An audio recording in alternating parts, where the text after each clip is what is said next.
All right, Spencer, Kara, if you all want to take it away, and we can get going. Awesome. All right. I think I'm going to start. So let me share this. I think we are good. Give that a little bit. There we go. Awesome. Pull these over here. All right. So welcome everybody. Make sure you're in the right place. This is the Remote Healthy Runner series, and we're focusing today on the off season. I've got two monitors here, so I'm kind of looking back and forth at you guys. So if you see me looking like this, that's why. So who should be here? Who's the focus of tonight? This is going to be perfect for endurance athletes, specifically runners, who are wondering kind of what to do during the off season to help themselves stay fit, healthy, and sane. I know a lot of runners during the off season, a lot of endurance athletes during the off season have a tough time getting out the door. So I'm going to give you guys kind of push you to get out the door a little bit, give you some alternatives, some strategies to attack the winter training. So introduction for me. So who am I? I am Dr. Spencer Agnew. I'm a physical therapist, founder of Peak Endurance Performance and Physical Therapy, running coach at Trail Transformation. I am a runner. I've been a collegiate and post-collegiate competitive athlete. And most importantly, I am a husband and now a father of two. We had our second son, Owen, 5 days ago, and Elliot is 2.5. So you can see those two bonding a little bit. Elliot's really excited. He doesn't look like it, but he's really, really excited. So we talked a little bit about my running, and I'll get into a little bit more of my running in a couple slides. But that is me. So what are my goals with regards to the running side of things? So over the next 20 minutes, I want to talk about, Jared's hitting with a reminder, what is considered the off season. A lot of times there's a little debate here. We're just going to lay the foundation so we all know we're all on the same page what the off season is. And then I want to give you 3 reasons why taking the off season completely off from running is a big mistake. And it sounds like a lot of you here are getting into, looking to get into more winter running because of the current state of things, with gyms being either closed or not feel comfortable at the gym. And this can kind of push you even further into that direction. And then I want to give you some tips that you can use to make your off season that much more successful. So story time. So first, let's start with me. I ran competitively at Marquette University and then was a little bit more into post-collegiate running after that, have fallen away as we've had our family has grown. But at that time, it was easy for me because I never had an off season in the winter. We always had indoor track. I was always training for a competition, a conference meet, traveling for competitions. So I never had to worry about what do I do in this time? How do I get out the door? Is there a place for me to run, a facility to run at? I just went to practice, got it done. As I've aged and got away from that competitive scene, and more so away from the team environment, I've had to put that on myself to get myself out the door. And this has been for me a really, really challenging time. Summer is always fun for training. The fall is the absolute best, my absolute favorite time.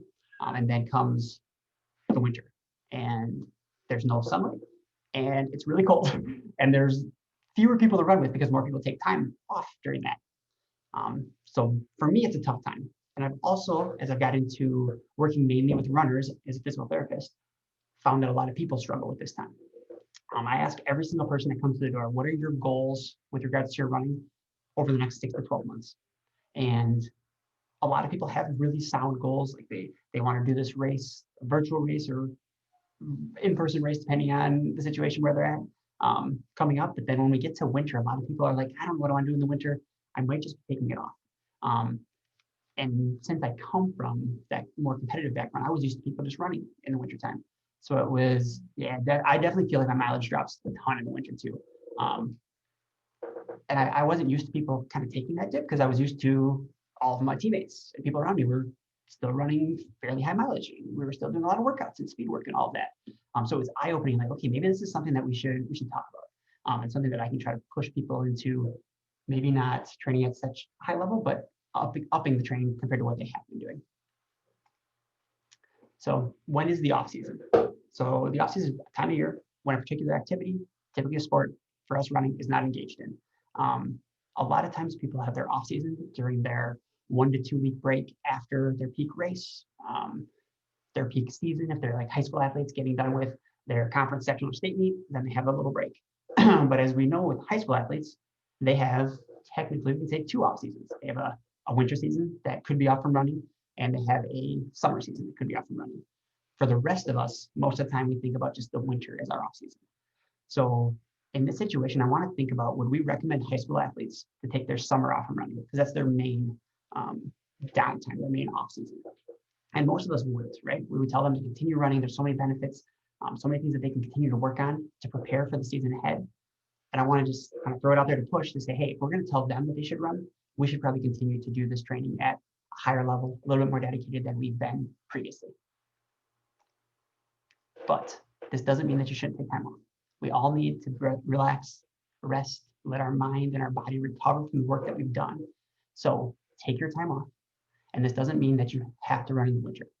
My recommendation from a physical therapy standpoint is that we should, and we'll go into this in a little bit, we should do a fairly high level, decent amount of volume, as much as intensity is safe. But there are certain people that absolutely do not want to run in the winter. They do not want to run on a treadmill. They do not want to run out when it's cold and snow.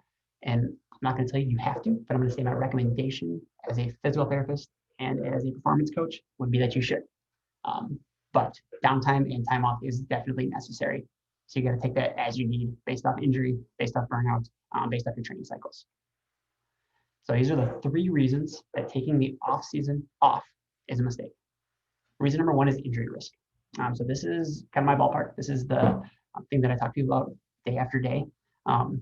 So why is taking, and this I think is the most important one, because a lot of people feel like if I'm not running, I won't have injuries, right? A lot of us feel like time off is restorative. It's going to make us better.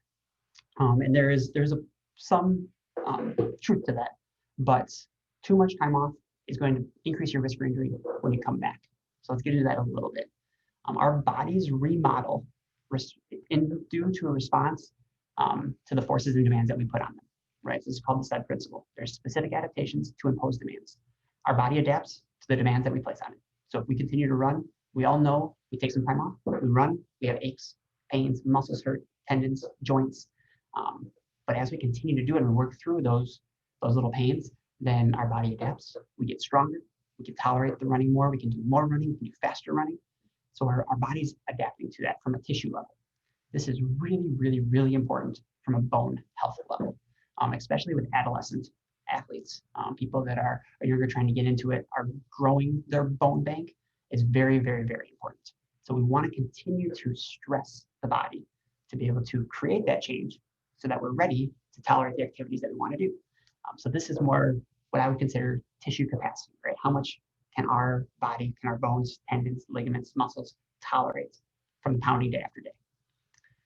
We'll get into this acute to chronic workload ratio in the next slide, but this is a really nice thing. It's kind of thing I want to drive home for you to think about with winter running, because running can be the main form of stress that we put on our body, but there's other things that you can do to still get better, to still create an adaptation, to still put enough force, stress through the body to be able to almost make it protective from injuries.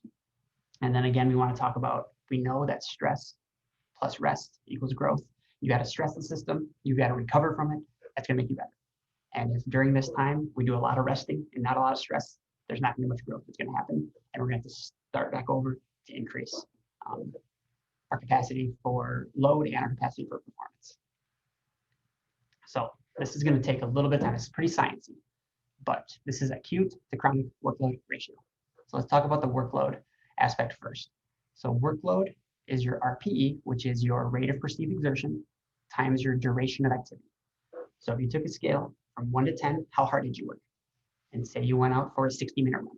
So you did 60 minutes. It was a 5 out of 10 intensity. You have 300 workload units for that day.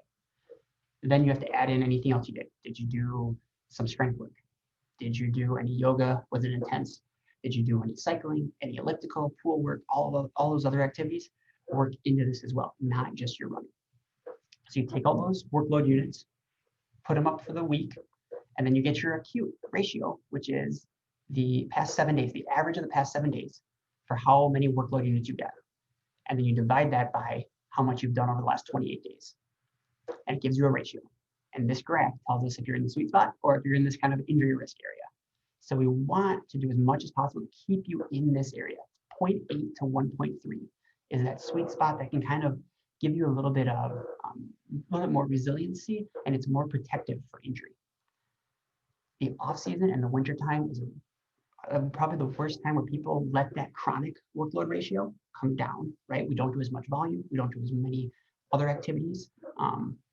We let that chronic over the past month come down, and we have a lower baseline, right? So if let's just say our chronic was, I'm just going to use 1,000 there, and then our acute over the past week was 1,000. That's perfect. That's 1-to-1. You're doing it. You're kind of maintaining. You're doing exactly what you should be doing.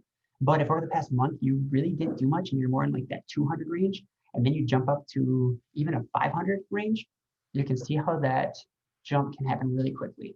If you don't do a lot of work, don't create a good baseline for yourself in the winter, when you even start to do a minimal amount of training coming back, it's going to bump up this ratio and give us that danger zone, put us in that increased risk for injury.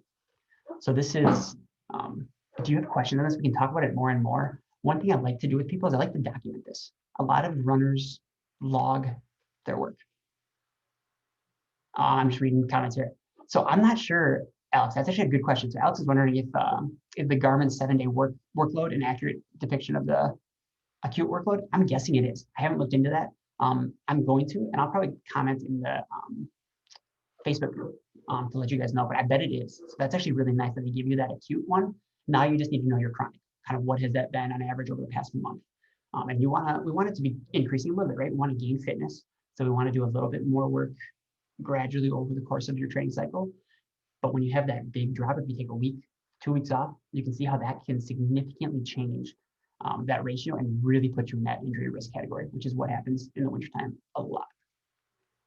So our goal with regards to injuries is just to continue loading the body and to continue being consistent. And the load on the body can be a lot of things, right? We know that workload ratio isn't just running. It can be running. It can be cross-country skiing. Some people do downhill skiing, strength training, elliptical, bike, whatever you have at home. People who do yoga sometimes might not be as intense, but depends on the yoga. Any of those activities can be something to continue to work and to continue to keep that workload ratio high. So that gives you an outlet when scheduling that you don't always have to do your running, but if you can do something, it's going to be protective versus taking it all off. And that this ratio responds to stress on the body, not necessarily running. So from a performance standpoint, this one's pretty straightforward. Most people understand this one. Most people like, yeah, I got this, feel pretty comfortable. If you don't run, you're not going to get better, right? We know, I tell people all the time, how do you get better at shooting free throws? Well, you go shoot some more free throws.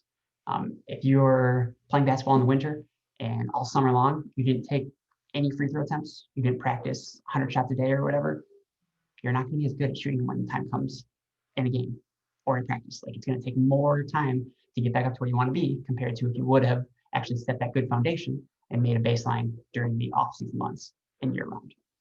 So that makes sense to most people.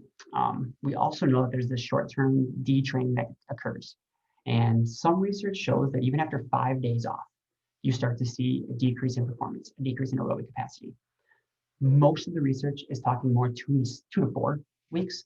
So let's say what most is. Let's go with 2 to 4 weeks off, which I would say for most is fairly common to take off in the winter, right? To have the holiday season, right, where you miss 2 weeks with traveling, or you're really inconsistent for those 2 weeks, or people take a month off, they just don't run in December or January, is fairly common. And that leads to a multitude of things, right? We get a decline in your VO2 max, how efficiently you can uptake oxygen, which again is a decline in blood volume, makes sense. A decline in your heart rate variability, which is the big one. We need our heart rate to be able to fluctuate rather quickly, because that's, some people will feel this. I feel it all the time when I'm not as fit, where I'll do a warm up and I'll try to get into a workout, and I apologize, my baby is crying. But you'll get into a workout. It feels like it takes forever for your breathing to catch up with the paces that you're trying to run. And part of that's your heart rate's not able to increase as quickly as you need it to. And that's a demonstration of fitness. So you have a decline in that heart rate variability, which in turn decreases how much blood you can pump through the system. So we lose the ability for our body to pump, which is a really, really big limiter when it comes to performance. Most people get this. This makes sense for For most of it, it's easy to see. And one of my biggest reasons to continue training, to up your training, to do a structured program during the winter time is mental health, especially right now. So a lot of us use exercise as our escape. I know we had a conversation earlier too about how it might just be a mental thing that you're not able to get out the door because you don't have people to run with, the races to get ready for. But we can still use this running as the me time, the time to escape. I know for me, it's time for me to think. And the seasonal affective disorder is something that I feel like it's underdiagnosed, but is a lot more prevalent than we would like to see, especially during this time when we lose sunlight. Things get colder.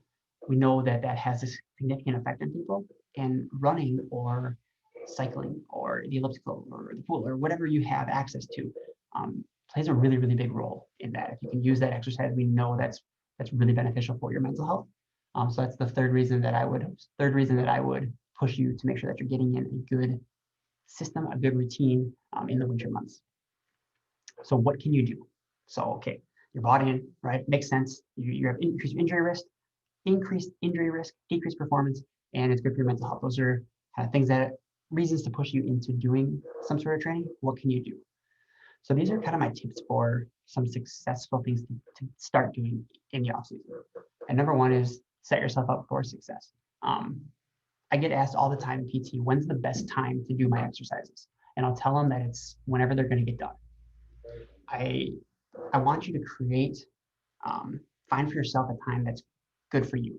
Are you a morning person that likes running in the morning? I know myself, I always fail myself. I always make myself feel guilty by doing this. I'll say, I'm going to run in the morning tomorrow. So I set my alarm at 4 a.m. I'm going to get up and do it. And the alarm goes off. I get up. My body feels groggy. I'm not awake yet. I'm just not ready to go. And either I go out and have a run where I'm not very excited about, or I get back to bed. And that's really, really negative for my psyche. And I know it's negative for a lot of people that I work with. Some people can do it in the morning. Some people have time at lunch to be able to get things in. Some people do it right after work, or maybe when the kids go to bed. Whatever works best for you and your family schedule is what you need to do. Don't play around. Don't feel guilty if somebody else is showing on their Instagram how they're getting up bright and early. They've got their headlamp. They're ready to go. That's what works best for them. You need to do what works best for you. Once you figure out what works best for you, especially in this time when you have limited sunlight and things are cold, you need to create a routine. So this is where I would actually write out what your routine is going to be. Find accountability partners. Find somebody that can hold you accountable. Doesn't mean that you necessarily have to work out with them, but somebody that you can check in with, right? Maybe they're struggling with this too. And you can say, hey, let's check in on each other every day. Let's text before we head out for a run, or find some way to connect with them so that you can make sure that you get in the work that you need to do to keep yourself healthy, to increase your performance, and increase your mental health. And the last thing is, don't be too proud to modify. Let me tell you, there are so many, this is more for the younger athletes, that'll say, I'm not going to wear tights until it's a certain date, or I'm not going to wear tights until it's this temperature, or I'm not going to wear a hat and gloves, or I'm not going to wear a headlamp, or something on their shoes when it's icy out. I'm not going to run on a treadmill because I'm soft, or I'm weak if I do a treadmill versus going outside. The treadmill is going to be a tough thing this winter because a lot of people don't have treadmills at home. If you do, use it. If you don't, it's at a gym. That's the challenge. And we totally understand that some people aren't feel comfortable going to the gym and using the treadmill. But that if you do have access to it, whether you have one or a friend that you're able to feel comfortable with visiting, that is a really good tool to use, but you can't feel too proud and kind of say, no, I'm going to hold strong. I'm going to run outside. People have to slow their paces in the wintertime, right? We know that it's cold. It takes longer for us to warm up our tissues, and it's icy. So sometimes it's not safe to run fast.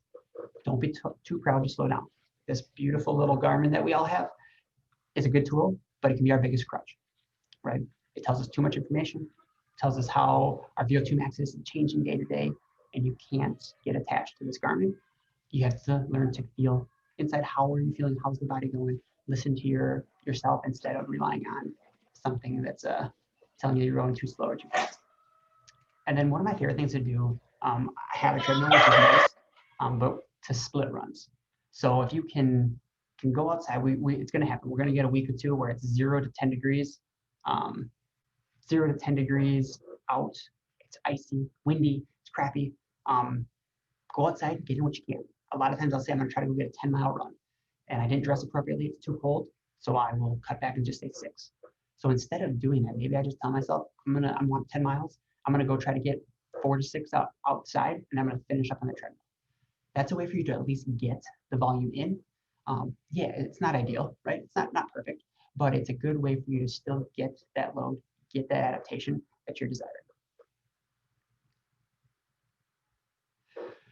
So sometimes, yeah, I would say, so is it bad to work out before bed, or is it that it tends to keep some people awake? So a lot of times it's the sleep aspect with most, where you work out and you get that rush of hormones, and you just can't shut the brain off and get to bed. That's something you have to kind of figure out for yourself. Is night right before bed workouts the best? They're not ideal, but if it's doing that or taking a bunch of time off, I would say try it out. Do a little bit of the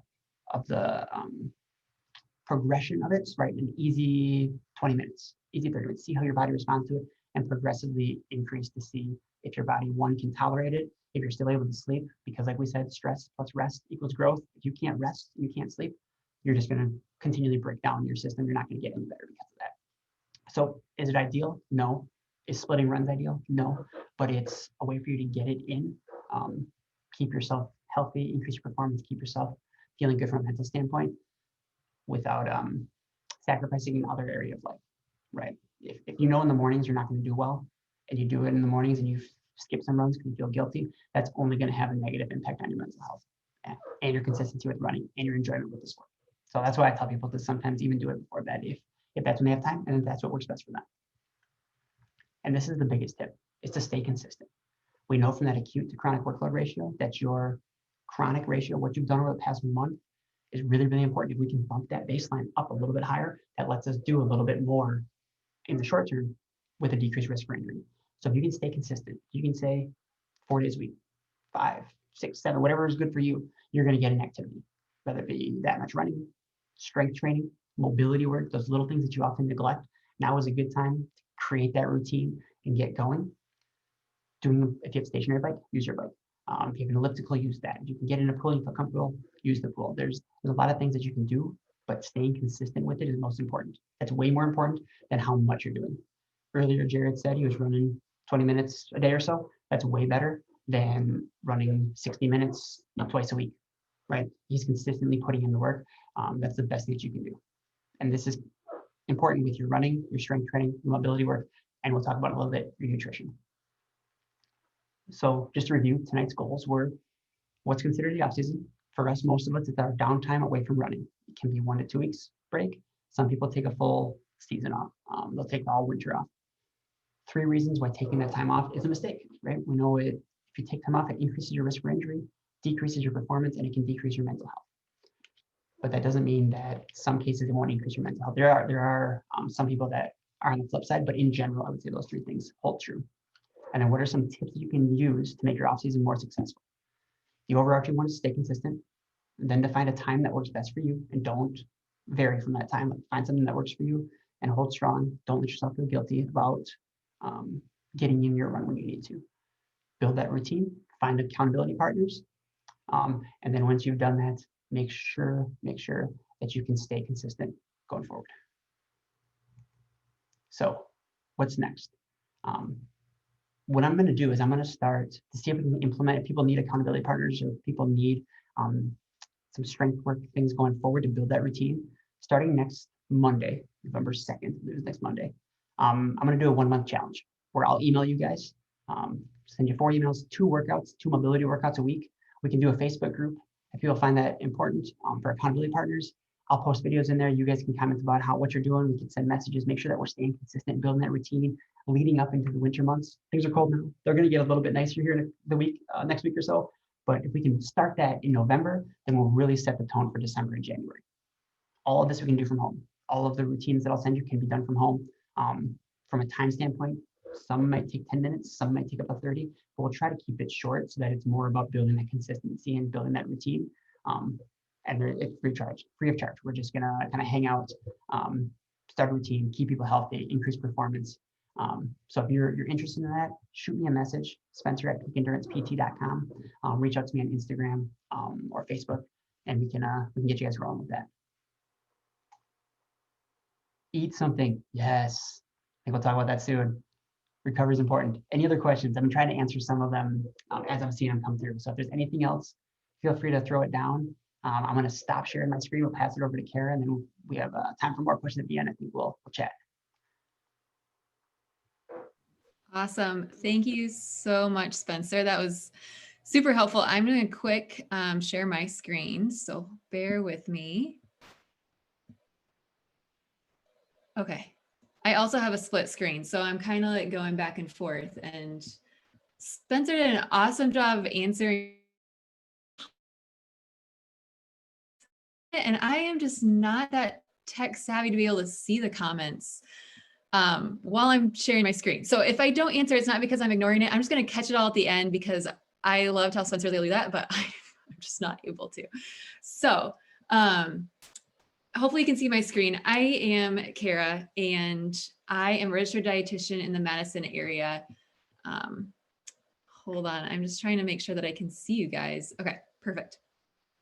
And Spencer did an awesome job talking about the physical activity part and staying active.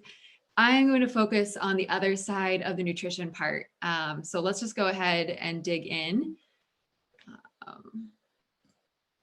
All right, so actually quick background, I'm not going to share too much. I see a lot of familiar faces, which is awesome, or at least a handful. And so I show this slide every single time. So you may have some of you may have seen it before and know about me. But like I said, I'm a dietitian and I own Cara Hair Nutrition in the Madison area. I do virtual one-on-one coaching for individuals, athletes, families. So if you're interested, definitely let me know. But today, what are we covering? So what now? Just like Spencer mentioned that we're going to talk about just the season that we're in is just kind of strange. So we're going to touch on that, how to listen to your body's cues. In this off season, you might see that your training does decrease. During this year, you may have kind of seen your training it's just different this year. But tips to avoid that weight gain that can kind of come when we have that drastic change from maybe training a lot during the summer, and then just in the winter, we naturally just aren't as active. Consistency is great, but the level of intensity might be lower. So tips on that, but you also, maybe you had a really hard training year and you might need to gain weight. And so I just want to acknowledge that and give some recommendations for you on that too, because it goes both ways. And then get ready for next season. So what can we do nutrition wise to get ready for the upcoming season? Hopefully it'll be here before we know it, and we won't have long to wait. So, so what now? This year, like I said, it looked really different than what we were all expecting, to put it lightly. That might be an understatement there. But yeah, so it was just a weird year. And just kind of curious what this year looked like for you. Don't have to answer. We can talk about the end or put a comment in if you want. And we kind of talked about virtual races and some of them getting canceled. But it was just like a really strange year. And I know a lot of you felt like it's been just an off season all year long. I was mentioning earlier, that felt like me. I wasn't really anticipating doing a lot of races this year, but by the fall I was itching to do something, and there wasn't really a lot of options. And so I just feel like this year's been kind of a just lack of excitement, for a better word, of just not much to be training for, but still staying active and enjoying it, but just not quite the same.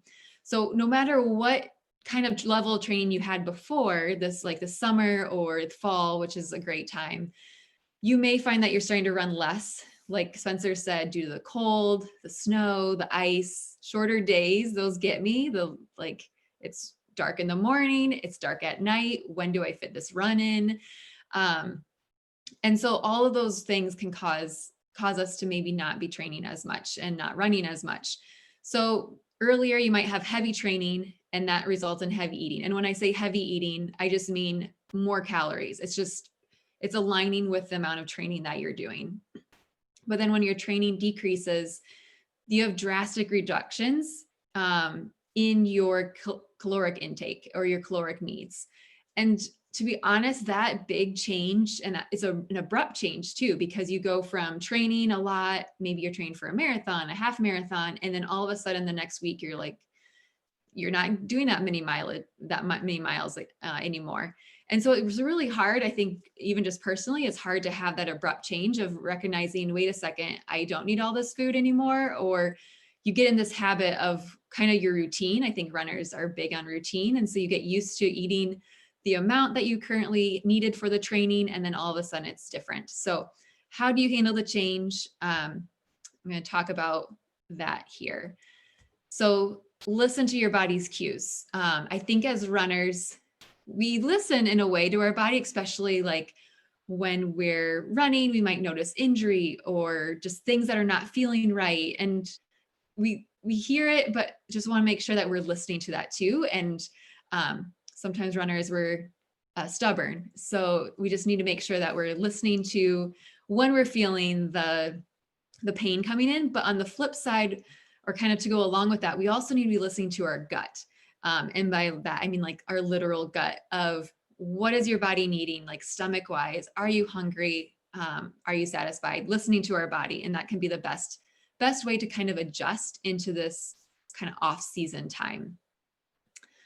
And to kind of go along with that, so there's internal and external cues.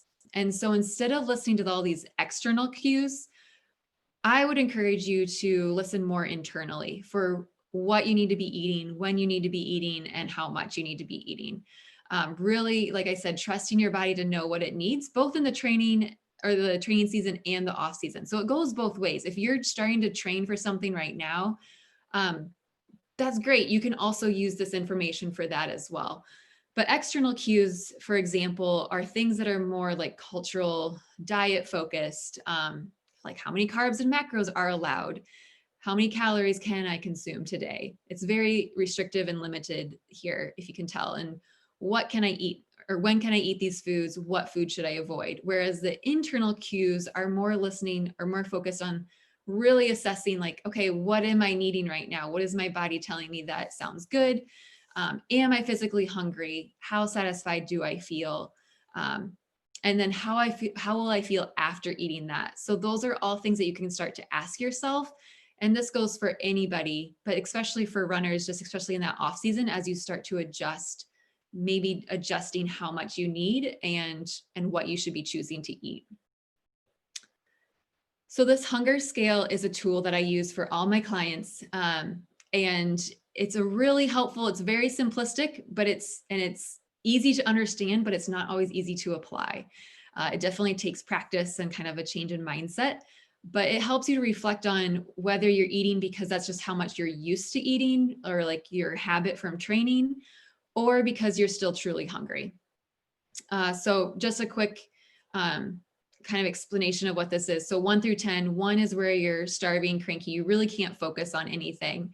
And 10 is where you maybe overate so much that you're sick, just really don't feel well. And so obviously either side, we don't want to get to either end of those. We really want to stay in that middle. So 3 is like a great number to eat something. When you're hungry, you're comfortably kind of healing those hunger pains, eat something at that point. And then 7, when you're satisfied, comfortably full, that's when we want you to stop. So just being in tune of, okay, am I eating because this is just something that I normally do? I always have a snack at this time. I always eat this banana and nuts or whatever in the morning after my run.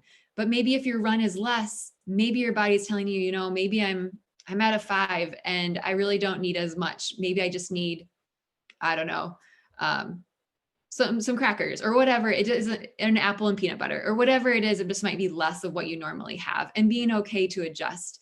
And that can be really hard for runners to do.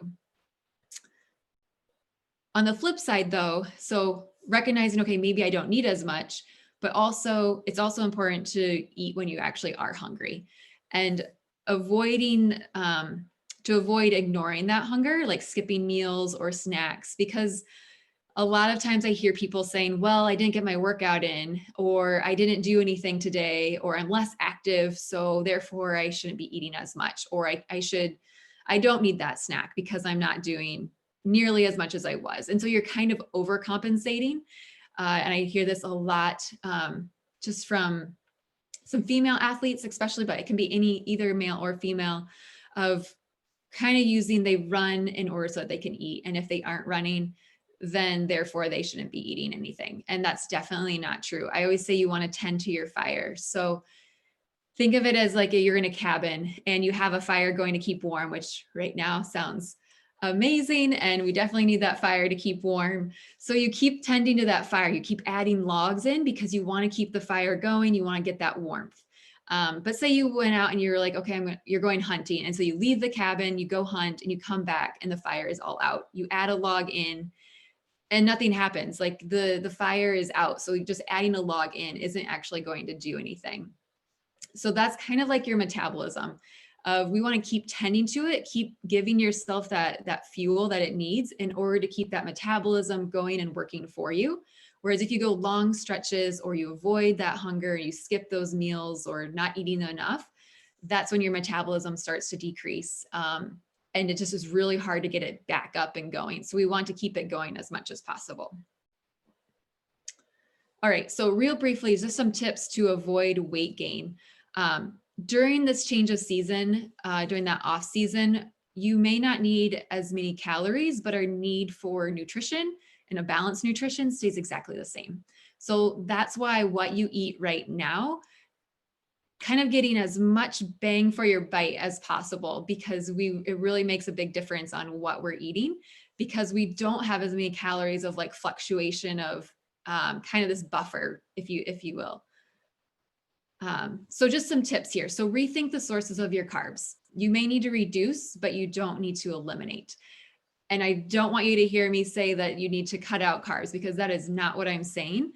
The amount of we should have 60% of our calories coming from carbohydrates. And so naturally, because we're needing fewer calories when we're maybe training a little bit less, you don't need as many carbohydrates, even though you need the percentage stays the same. It just equals to be fewer grams, if that makes sense. So we need to focus on probably those whole grains, those complex carbohydrates that are going to be lasting energy sources, give us some good kind of fuel base there, rather than those quick high energy sources. If you're doing some long runs still, obviously, yes, we still need those quick high energy sources. They're not bad or anything like that. But if we're not, and we're not training as much right now, probably those whole grains and the complex carbohydrates are going to be working better for you anyway.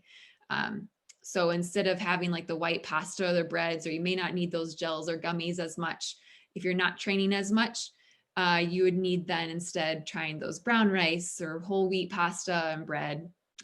Popcorn is great. Oats, beans, starchy vegetables. I know a lot of my clients kind of avoid the starchy vegetables. They think, oh no, there's just for some reason something that in them says that it's a bad thing to have, but it's definitely not the case at all. So potatoes, winter squash, corn, peas, all those are great. And I like the practicality. So I'm just going to give you just some ideas. I mean, this is just like a snapshot of some things that I kind of thought up. But it's one thing to say, okay, yeah, I know I need to have more of those, but what does that actually look like, right? So I just want to give you some ideas so you can actually, oh, okay, yeah, I could go and do that. So just for breakfast, like oatmeal, and maybe these things you're already doing, which is great, but oatmeal, like toast with avocado or peanut butter, awesome. Whole grain waffles or pancakes, don't feel like you have to make this yourself. There's a lot of great brands like Kodiak Cakes or Kashi that have whole grain options, and don't feel like you have to put maple syrup on either. Goat cheese or cottage cheese or nut butters are all excellent protein sources that you can add on just to keep you satisfied a little bit longer. Whole grain cereals. So I recommend finding cereals that are less than 6 grams of sugar and at least 3 grams of fiber, and that'll just keep you satisfied longer, kind of eliminate that added sugar that maybe you don't need during this off season. And it's kind of can be hard. So if you currently love a sugar or a cereal that maybe has more than 6 grams, you could always keep that cereal and then do half and half. So half of that plus half of shredded wheat or plain Cheerios or something like that. Muesli, overnight oats are also some options. So those are some breakfast ideas. Real quickly, just some lunch ideas. Grain bowls. I don't know if anybody has had those or makes those regularly, but those are some of my favorites because you can just make them in bulk for the week. So perfect for lunches. They're warm. I know a lot of my clients, they don't like salads or like cold just sandwiches because it's cold, especially in the winter now. It's nice to have something warm and it's comforting and it's more satisfying. So I'm not going to go through this necessarily. You can take a screenshot out of it if you want, if you're like, this is great for ideas.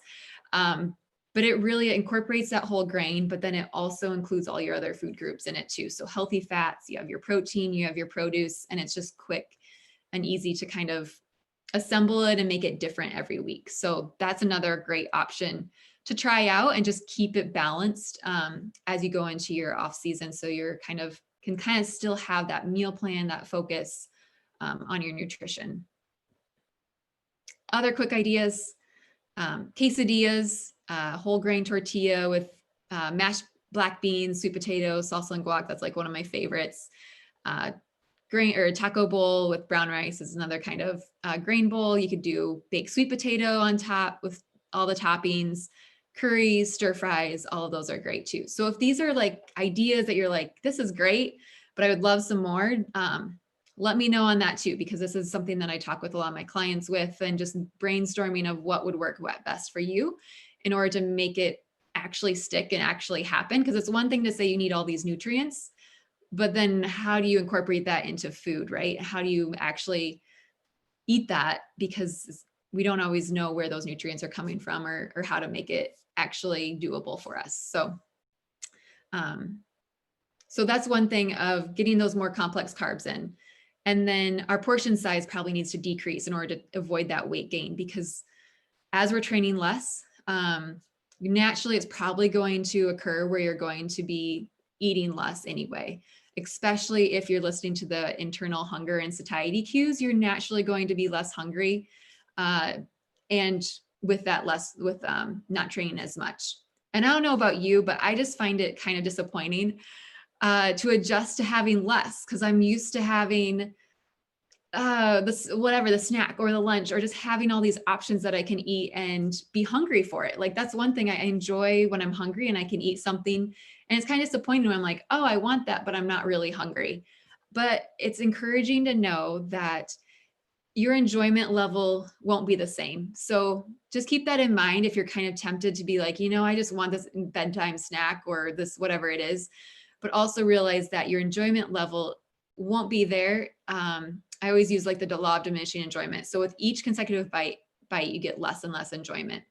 And so you'll be able to enjoy it that much more like the next day or whenever you are hungry. And then you can have it and enjoy it that much more. So keeping that in mind, hopefully will help of just adjusting to needing less. And a lot of times it's like, oh, this is so good, I want to keep eating, but knowing that you'll feel better later if you don't, but then also you'll enjoy it more too by waiting and having the rest later. So going to more whole foods and convenient sports products is probably a good option during this time. So sports products can be pretty high in sugar, which is good when you need that quick energy. So for sure, it's something that's needed. This is just an example. I love Cliff Bars. They're great. When I'm needing like a long bike ride, a long training run, you get done.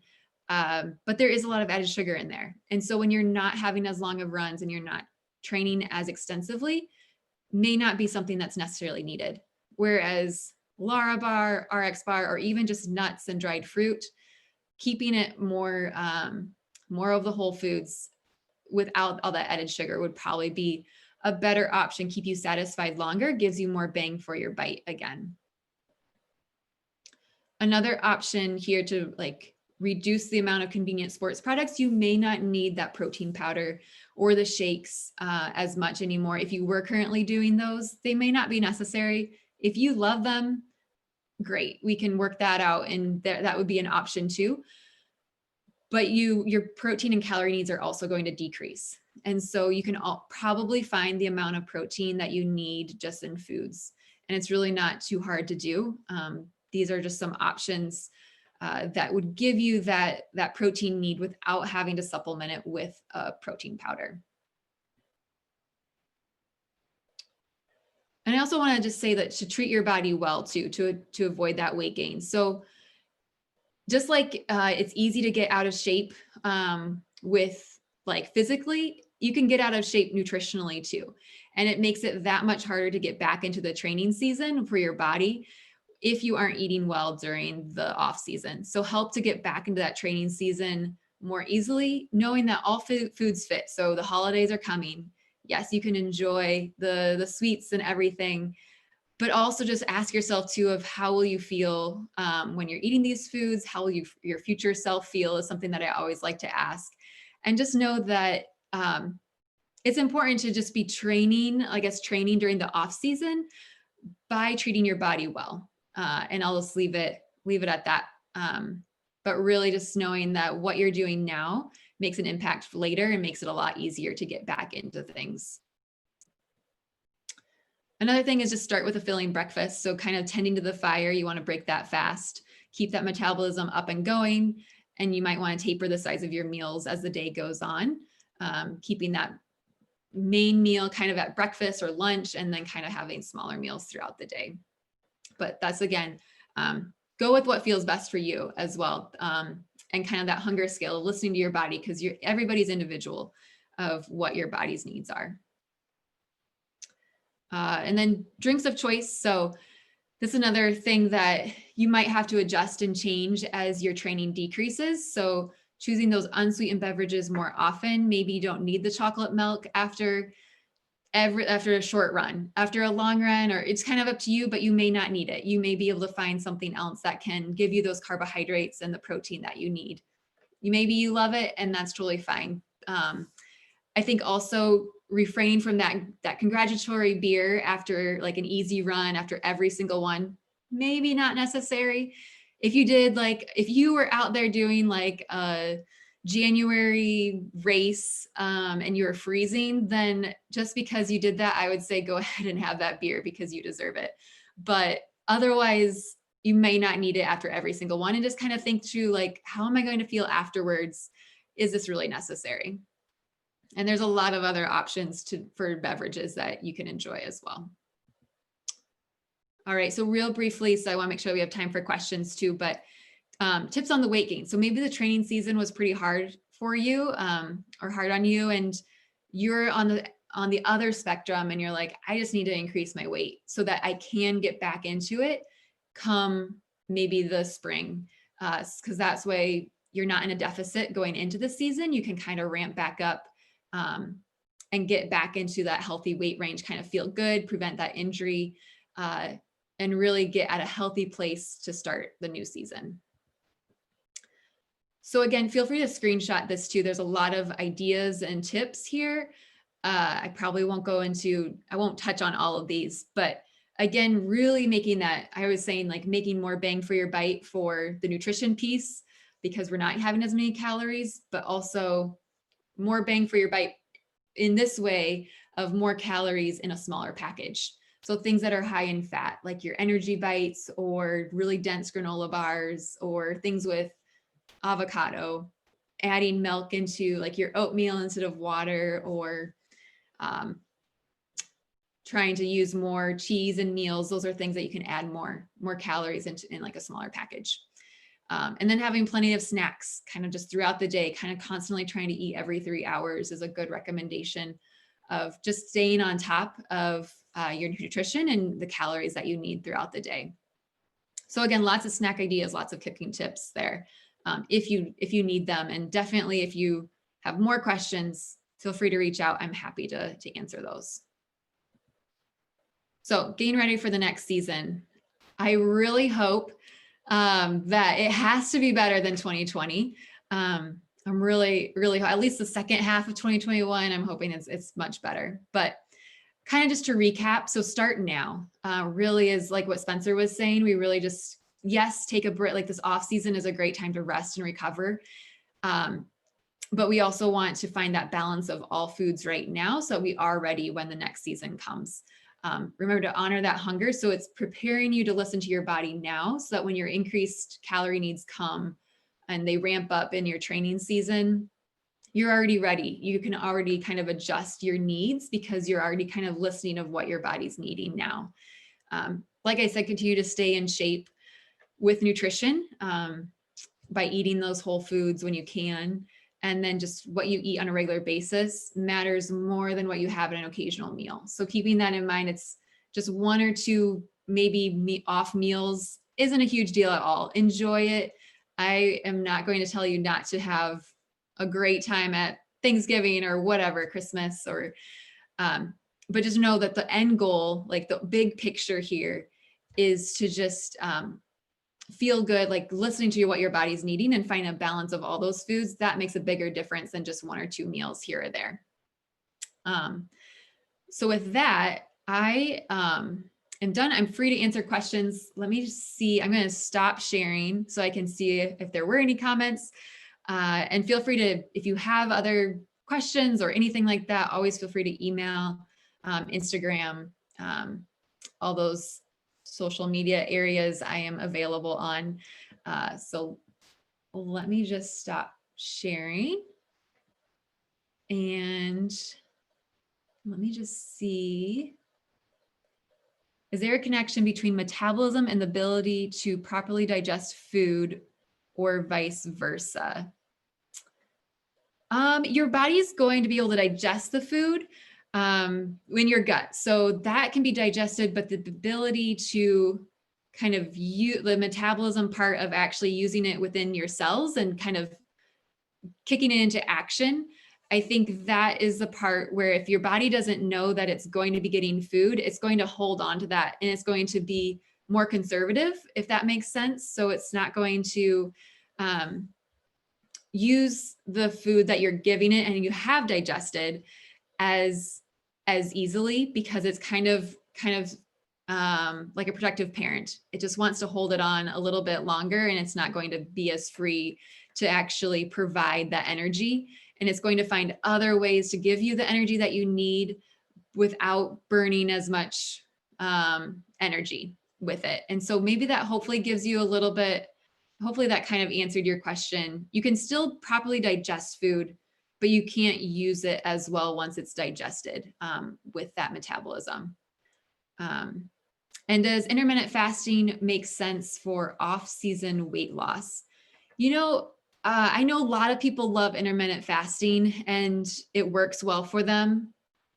If it does for you, that's great. I do find that it can be restrictive for some, and kind of on the social, it's hard to maintain because if you're with other people or it's later at night or in the morning, it's limiting. And I also feel like sometimes we're not listening to our body. Again, if you're hungry, I feel like that's when your body is telling you that it's needing something. And that's, if we're restricting it, again, that's can kind of tell it like, no, I'm not going to give you something.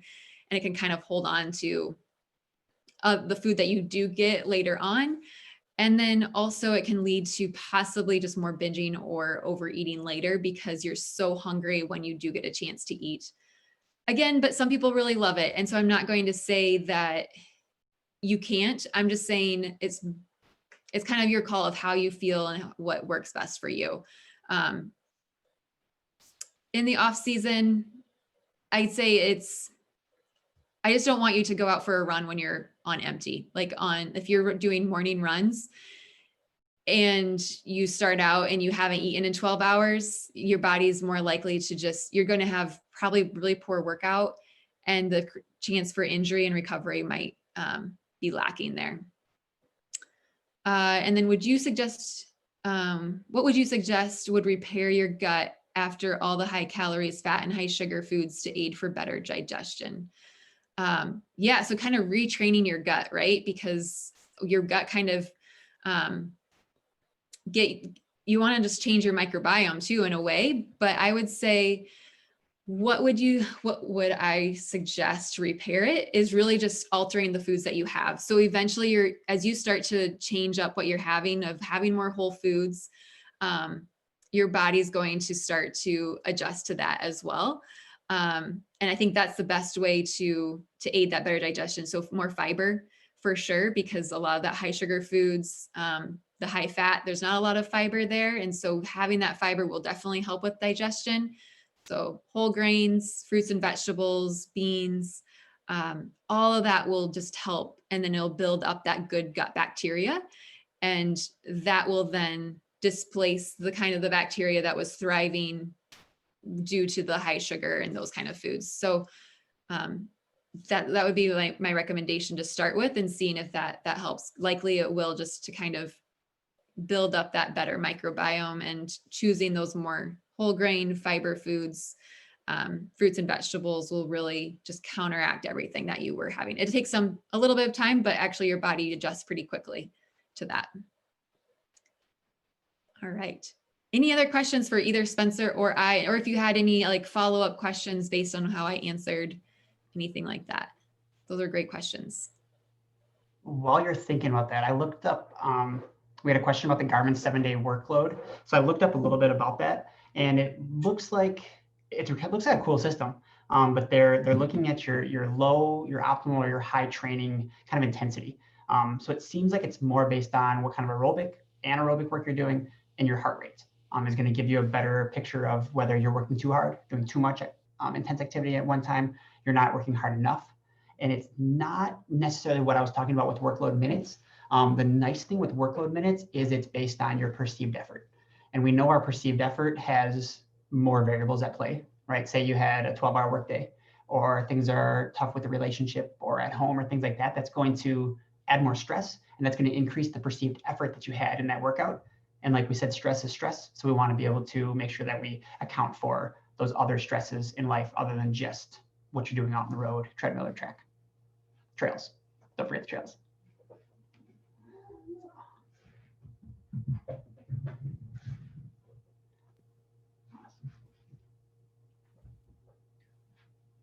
Cool.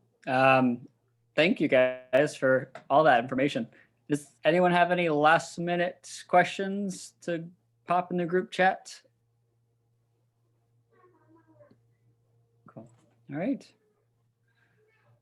Well, thank you, Spencer. Thank you, Kara. Thanks everyone for joining and trying the new time for us. Normally we've been doing 9 a.m.s on Saturdays, and we had a great turnout this evening. I almost said this morning, but it's not morning. A great turnout this evening. So yeah, hopefully this time worked out well for y'all. This is the last of this series for the year. We did 4 of these throughout the year. Spencer and Kara and I will be chatting as far as what 2021 will look like and how to best serve y'all. If anyone has any comments, questions, concerns about how we move forward, any topics you want covered, maybe Saturday mornings worked better for you, maybe Mondays at 6 were awesome. You know, Spencer, Kara, and I were all ears. We are all the respective people when you reach out to Peak or Kara Nutrition or Moving Shoes.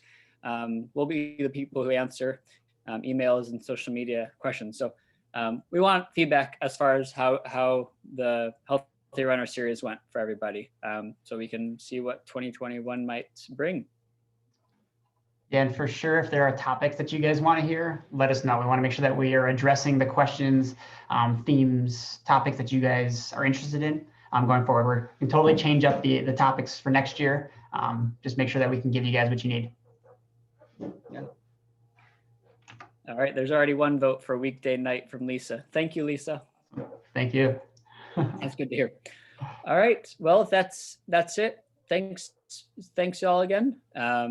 I'll be posting the recording on YouTube probably tomorrow. And if you have any questions, you know where to reach us at. All right. Stop by. Have a good night, y'all.